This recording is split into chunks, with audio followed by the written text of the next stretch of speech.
Hello and welcome. If this is your first time here, I'm Garth Allen. This is Racing News Now, and we're joined today by the man of the hour, the PR director for the ARCA Series, Mr. Charlie Krall. Charlie, how are you doing today? I'm doing great, Garth. Thanks for having me on. It's been a while since I've got to see you, bud. Looks like you got a lot better hair situation going on in quarantine than I've got going on. I'm a little envious of you. Yeah, I try. So, depends on the day. Some days are better than others. Not for me. All right, so let's start off. We'll give you a softball here for the first question. Just in your opinion, how would you rate the start to this ARCA season, the first four races? So I have to tell you, I am extremely pleasantly surprised with the quality of our entry lists that we have had. I'm very pleasantly surprised by the level of competition that we've had. I think there were a lot of people who maybe rightfully so said it was going to be a runaway by the number 18 team. And, whether it was, Ty Gibbs, in the ARCA Menard series or Sammy Smith in the East, they've won races. Ty, of course, won at Phoenix over the weekend and Sammy won at Five Flags a couple weeks ago, but by no means has it been easy.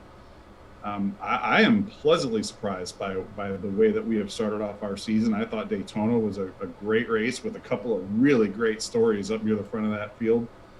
In addition to Corey Heim winning, you had some extreme underdogs like Derek Lancaster in the hunt. Derek could have won that race, if things could have shook out a little bit differently with a couple of laps to go. So, that's what ARCA has always been. It's been a place where somebody can build a race car and come out and compete. And I think we've seen that play out very, very well here the first, four races on the platform here in 2021. So let's talk about Phoenix specifically then. How did Sure. you feel Phoenix specifically went? So Phoenix, it probably played out a lot like I thought it would. I thought Ty was going to be the favorite, and of course he ended up winning. I thought the 20 would be strong. No surprise there. The 20 was strong. I was a little disappointed, honestly, as a fan. I was disappointed in that accident on lap one because I thought we saw some drivers that were going to be contenders get taken out very early. It's really hard for me to pinpoint who to point. It's just racing. It's two drivers who were going for the same spot on the racetrack, couldn't quite agree where they wanted to be. And that was a shame. I thought there were probably three of those four drivers had a shot to race into the top 10. And then, of course, Tony Breidinger, who also got taken out, was I think, a top 15 car. So that was a real shame. But I thought that race played out the way that I thought it would at the front. I will say I was really impressed with the level of competition of the West teams out there, particularly Todd Souza. Todd is a guy who has been around for a long time. I've known him and his wife for darn near 20 years. They helped Matt Crafton when Matt came east to run in the Truck Series years and years ago. And to see them have a great lead lap finish in a combo race with the ARCA Menard Series is just fantastic. I know that they've put together a partnership with David Gilliland here for 2021. I'm looking forward to seeing what they have for the rest of the season. No surprise, the McAnally cars were strong. You expect them to be strong, but I was really happy for Todd and that team to run as well as they did. Yeah, Todd Souza always seems to surprise me. The equipment that he seems to be in, he always seems to be running right there in contention for top 5 in West races, and then this time top 10. Yeah, he almost stole a win last year when Gio and Taylor Gray got into it up at All American. He almost stole that one. So I think if they can keep this level of performance up throughout the rest of the year, I think Todd's going to have a fantastic season. I'm looking forward to it. So let's talk about some specifics from that race. And before we get into the hard-hitting stuff here, I want to make the same disclaimer that I do in rewind shows or any other videos when I make criticism. I love ARCA. We all love ARCA. I don't do this because I want to tear down ARCA or make it sound any worse. I just want ARCA to be the best that it can be. So let's talk about the brake caution at lap 75. What happened with the lineup there? But my understanding of brake cautions up to this point, maybe you can correct me if I'm wrong, was that the field is frozen going into cautions like that, and as long as you get your pit stop done within the allotted time, you don't lose any positions or gain any positions. So Correct. how did we end up with such a drastically different lineup coming out of that caution, especially with a lot of the field ending up 2 and 3 laps down at that point? Well, so what happened is you had some teams who did not follow the letter of the law as far as the rule book is concerned. And I know most people are going to ask about what happened with 17 Taylor Gray. That was my next question. So let's talk about this chronologically as far as how you asked it. So you are correct. In a modified live pit stop race, we freeze the field as they enter pit road. So what that means is the cars that stay out will move to the front. The cars that pit will then re-enter the racetrack in the order they came down pit road. So you cannot gain or lose a position on pit road. There are some exceptions to that. One of them not being done with your service before you get passed by the pace car. That will lose you a lap and your spot in line. And the other is if you have a pit road infraction. And unfortunately for the 17 and the others, they had a pit road infraction. What the 17 did was they added fuel at the same time they were changing tires. And that is, as far as our modified live pit stop procedure, that's against the rules. It didn't take long, but it was long enough that one of our officials saw it and they were penalized. And that's a real shame because Taylor had a great car. He raced his way back up and raced into a top 10 finish. It's been a rough start to their season, and I know that they're kind of like, oh, ARCA's out to get us. Trust me, nothing could be further from the truth. We want our teams to come out and have a very even and fair playing field. And that's what that modified live pit stop procedure is for, Garth, is so that you don't have to go out and rent a pit crew to come out and compete. We want you to be able to bring the same guys that work at the shop. You don't need to have a 12-second or 14-second pit stop. You can get your pit stop done in 45 seconds and still stay on the lead lap and still keep your position. And that's what that whole procedure is for. And the reason we don't want you fueling and changing tires at the same thing, it's just a cost savings. We don't want you to need to bring an extra person to do it. It's a safety thing. Because we know that these guys might not have the practice and the skill that, those fully trained pit crews do. So we want you to just do one thing, get that done, go to the next thing, get that done, rejoin the tail of the lead lap or rejoin and take your spot back on the lead lap. And unfortunately they had a little pit road infraction. There was some discussion on it. And I think we even had a little bit of videographic proof to back up our claims there that they indeed did break that rule. But it's tough. I mean, I really like Taylor. Taylor's a hard charging driver. I love the fact that he's got a notebook in his head that he kind of keeps track of, hey, I owe that guy one, or that guy kind of cut me a break. So I love the fact that Taylor, he is all about going to the front and all about winning races. Yeah. I like the fact that he's kind of got a little attitude when he doesn't win. That's great. I love it. Reminds me of the guys that I grew up watching. Mm-hmm. I was bummed for them, but unfortunately, rules are rules, and that's what happened. So I guess with his penalty specifically, what actually is the penalty for that? How long are you supposed to get held there? Because I guess a lot of the confusion with that was, how did he end up 3 laps down? That seems a bit excessive for that. Right. I think what it is a 2-lap penalty. Okay. And we gave him one back, and then he made up another one on the racetrack, right. And he finished 1 lap down. That's my understanding. I should be an expert on this, but I'm not. I'd have to. I probably could go back and clarify in the rule book and give you and email you an update. But my understanding is it's a 2-lap penalty. We inadvertently held him for a third, then we gave him that lap back, and he raced his way back onto 1 lap down there at the end. Okay.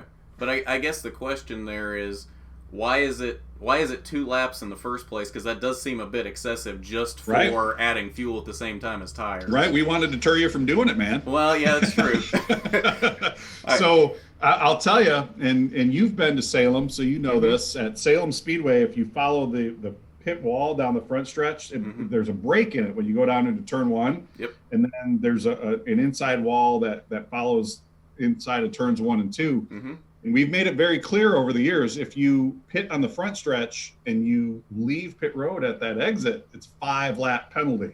Oh. And okay. That seems excessive. Yeah. But you only have to enforce that rule one time before people realize how serious you take it. And unfortunately, I can remember back in the day, Kyle Benjamin. You remember Kyle? Yeah. He's a real hard charging, a threat to win each and every time. He exited pit road right there and got penalized 5 laps, and he had a car that could have won that day. But yeah, it's mainly just a deterrent to ensure that doesn't happen, and unfortunately, it did happen. Okay. So while we're talking about timing and scoring stuff, I know this was a couple races ago, but we haven't talked to you since then. So let's Can I guess? Can I guess? Yeah. Let's talk about New Smyrna. I knew it. Yeah. What happened with the Sammy Smith call there? Because we know what happened in the middle there. Why did that happen 80 laps later? And why did it happen to him and not the 74? So I can't answer that. Okay. I don't know. I'm not. I'd have to go back and look at the replay and see how that played out. I vaguely recall that was the case. But so here's what happened. The 18 pitted the first time by, as he is allowed to, and changed 2 tires, and then he rejoined. He was supposed to wait a lap and allow the lap down cars to pit, and then re-enter pit road the third time by to make his second stop. Well, unfortunately, he pitted that second lap with the lap down cars. Now, this was on us, and we fully admit this. We didn't catch that. Yeah. I saw it on the broadcast, and I said, that doesn't look right to me. Yeah. But when that penalty wasn't enforced, I kind of thought that my eyes were playing tricks on me. I must have missed a lap. So I think what happened, and this is, we've already fallen on the sword here. This was our mistake. But normally, and you know this, Garth, if there's a car out of order in the lineup, the people who complain about it the loudest are the other teams on pit road. Yeah. And no one came to us and said, why is the 18 right here? So, it was a situation where there were some mistakes that were made. And unfortunately, we weren't in a position to rectify that mistake until right there at the end. I can't speak to why we did what we did. That's just what we did. That was the call that we decided to make. I think that you have one half of the garage area that says, oh, you should have you missed it, you should have let it go. The other half of the garage area is saying, yeah, you got to fix it. Yeah. I honestly, I have no opinion either way. It's not for me to say. I will say this, the 18 still could have won that race. Yeah. So, but could he have without the green-white checker? That's the real question. I mean, you're right. I think he could have. Yeah. I think he could have. I think that regardless of whether or not there was one attempt at a green-white checker or 2, I think he could have won that race. Yeah. There weren't a lot of cars on the lead lap. It's not like he went from, first to 19th. He went from first to fourth, and got a lucky break on that restart because the 74 car got spun around. What I would be interested in knowing as a broadcaster is, if that were to happen again, how would we go about doing it? I think the precedent has been set. It was just an unfortunate set of circumstances. We are still human, just like in tennis and baseball and football. Anytime there are humans making the calls, occasionally you're going to get one wrong. Right. We admitted it right then and there. Hey, we got this wrong. we tried to fix it. Thankfully, the 18 team was in a position where they still had an opportunity to win that race despite the penalty. And honestly, I thought he was going to get it done going into turn 3. I thought I was going to call Sammy Smith as the winner. But it didn't work out that way. I can understand why people would have questions about that, to be honest. But my answer is just going to be, hey, everybody's human. Everybody makes mistakes. We made a mistake. We tried to fix it the best way that we could. We fully know and understand people are going to disagree with that, and that's just part of racing. All right, so let's talk about the future now. Let's look at Talladega. I think it's I think it's probably the biggest opinion out there that Talladega was probably the boringest race of last season. I think most of the fans would probably agree with that. The last lap was fun. Huh? The last lap was fun. Well, yeah. the other, what was it, 79 laps? Probably the other laps leading up to it. Yeah.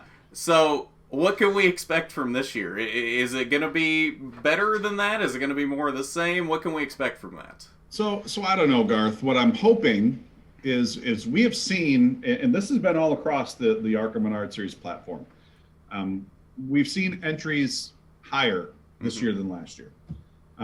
So last year was obviously a really, really tough year for everybody. There's a lot of unanswered questions as far as where the economy was going to go. Everything was just so much in question when we went to Talladega last year. I think there's still a lot of unanswered questions with the economy, with long-term recovery from the pandemic and all of those things. But I also think that, there are a lot of race teams, and a lot of our race teams are maybe in a little bit more solid position than they were last year. I hope we'll see some more entries this year than last. I think we will, honestly. And I think we will see a race that maybe is a little more similar to what we saw at Daytona. I thought Daytona was a pretty entertaining race. Last year, Garth, I think you could look back on so many of our races last year, and I know, trust me, I'm as big a fan of the ARCA Menard Series as you will find. I've spent countless thousands of my own dollars going to these races before I worked for ARCA. I've my first job in life when I was 10 years old was selling ARCA yearbooks for my boss when I was a kid. That is a true story. Wow. I've been around this my whole life. I've been a fan. My family goes back with the Markham and Drager families, 40, 50 years. It's personal for me.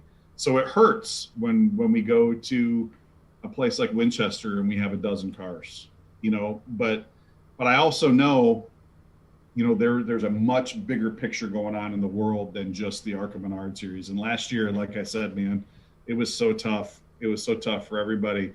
And for us just to be able to put those races on, it was such an accomplishment. Honestly, it was. I think if people really knew just how hard it was behind the scenes to get those races, on, and trust me, the worst thing we could have done, Garth, was not race. Right. That tells people you aren't racing. Yeah. And we wanted to let people know we're still doing this. And even at some of those races, 12, 14, 16 cars, we still had some really entertaining races with that number of race cars out there. So, hey, we know, no one has to tell us, we know. We're working hard on it every single day. We have had a very positive response from our community. Entries have been up. I think you're going to have some pretty entertaining races. Talladega it was one, Garth, last year that, it was a very exciting last lap, but maybe the process of getting there wasn't so great. But I think it'll be a little bit better this year. That's my cautiously optimistic prediction. Well, and one of my biggest arguments with car counts has always been it's not how big the field is necessarily, it's how many competitive cars there are. We've seen West races with 11 cars that have been some of the most exciting races all year. I like to think the guy doing the play-by-play of those makes them exciting. That helps too. So Garth, I can tell you, I've been, like I just said, I've been around this a long time, man. Mm-hmm. I have been to races at Michigan where you had a 40-car entry list, and you had 2 cars that were capable of winning that race, and one of them had a problem, and it was a runaway. Yep. And that's not always great. Right now, so we don't have 40 cars showing up, but of the cars that we do have showing up, 12 to 14 of them are pretty darn competitive, man. Yeah. And they're out there racing hard, and they're fighting, and you've got a good 10 to 12 car battle for the win. That's great. We haven't had that in the ARCA Menard series very often throughout the course of our long history. So yeah, do we wish that it was deeper? Of course we do. I mean, there's so much to be said about having 30 cars on the racetrack at Phoenix. That was an exciting race. The racetrack was busy out there. People were passing race cars. It was fun to see. We'd like to get back to that. We're working hard at it every day. There's a hallway right around the corner from my office where all of our competition people work, and they are working the phones every day trying to figure out a way to make this deal better. So I've got a lot of confidence in them. I think the biggest part of it was all of those unanswered questions with the economy. I'm going to tell you, the more of these people go out and get vaccinated and get back to normal, the more our racing world will get back to normal too. So I'm hoping everybody, continues to follow the safety precautions and do what we need to do to get healthy, and we can go race, man. So I know we're still over a month from Talladega, so you don't have an official entry list set yet, or you probably can't even give an official number. But if you had to take a guess, how many cars you think we'll see at Talladega? I'm going to be cautiously optimistic. Mm-hmm. I'm going to hope that it's in that same neighborhood that we saw at Daytona. Okay. I know a lot of those folks at Daytona are working hard at being there. Andy Jankowiak is going to be there. Mm-hmm. Andy was a great story at Daytona. Another guy had a couple of things happen there late in the race. Could have been celebrating the top 5 or even better. Yep. And what a great story he is. A long time. A lot of people remember his name. His dad's name up there in the Northeast, and his uncle, both unfortunately lost their lives in racing crashes. And Andy's digging, man. He wants to carry on the family name, and he's doing everything he can possibly do, just like you, man, just like you are. He's doing everything he can do to be a part of this deal, and what a great story. I think we'll see a pretty good entry list down there. I can't give you a hard number, but I think it'll be up from last year, and I think they'll all be really good quality competitive cars. Okay. So let's talk about, I saw when you were on Casey Campbell's podcast a week or 2 ago or whatever that was, that you mentioned that ARCA was looking into getting Gen 5 chassis to kind of help teams have a little bit more modern stuff, because a lot of them are still on Gen 4 chassis. Why Gen 5 Cup chassis specifically? Why not Gen 6? I mean, I know they're not using Gen 5 chassis now, so they're probably cheaper, but Gen 6 chassis are going to be out by the end of this year, so why not just go ahead and start working on getting Gen 6 chassis? Simply because there's a lot of them out there. Okay. Availability. So the Gen 6 stuff is really hard to come by. When those teams are done with them, they don't go down to an Xfinity team and get raced in that level. They usually dispose of them. Oh. So there are a lot of Gen 5 cars out there, a lot of Gen 5 chassis out there that, would like to have a place to come race. That's why we're doing that. There's still a lot of those cars available. And if you can get one at a reasonable cost, make a few small minor updates to it, come and race with us, we'd love to have you. That's the plan. So is that something where ARCA is actually the ones buying those chassis and then offering them to teams, or are you just kind of being the middleman and finding where they are and telling teams where they are? I don't even know that we're doing that. Oh, okay. What we're doing is we're saying that car is eligible to come and race here. Gotcha. If you have one, come race. Okay. That's what we're doing. Okay. Yeah. And don't get me wrong. I mean, our people very much are involved in helping people find equipment to come and race here. But I think our job there is mainly just rule book stuff and making sure that, again, that playing field is level for everybody. And if you remember, Garth, I mean, it's been how long since the COT was introduced? Yeah, we're closing in on 10 years. Yeah, it was 2007, I think. Yeah. So it's been 13, 14 years. Yeah. That was a big change in that car. It was taller. Yep. It was a little lighter, so the center of gravity was a little different. And you can remember Kyle Busch, when he won with that the very first time. He wasn't too complimentary. It drove. He was not. So it is just to kind of even that playing field out a little bit. There's a little bit of work that has to be done, but we're doing it, and I believe the car that Sammy Smith won at Five Flags was a Gen 5 chassis, so it can be done. So they work just fine with the body that they have now. There's nothing that needs to be changed. Okay. Oh yeah. That's very, like I said, just a few small changes, and you can come and race that Gen 5 car with us. All right, well, I think that's all I got for you. So, Charlie, I thought you said you were going to ask me some hard-hitting questions, Garth. Were those not hard-hitting enough? All these were softballs. Oh, man, I guess I'm going to have to come up with harder-hitting stuff the next time then. Right. Well, thanks for joining me, Charlie. Thanks for clearing everything up, and hopefully everybody is satisfied with all of that, and we have a clearer picture of what's been going on this season. Well, if they don't like these answers, call me back and I'll make up some new ones. How about that? Okay. Sounds like a plan. You got it. Hey, I like your collection behind you there too, man. That's a pretty impressive collection of diecast you got going there. That's not even all of it. I got so much more all around here. I can imagine. I've sunk way too much money into diecast at this point. I can imagine. Well, you can see the artwork on my wall there. Oh, yeah. I do that myself. That's how I save on the money. Yeah. If I want a picture on my wall, I just make one. There you go. It's a good strategy. Yeah. Well, hey, man, this was great. I appreciate you having me on.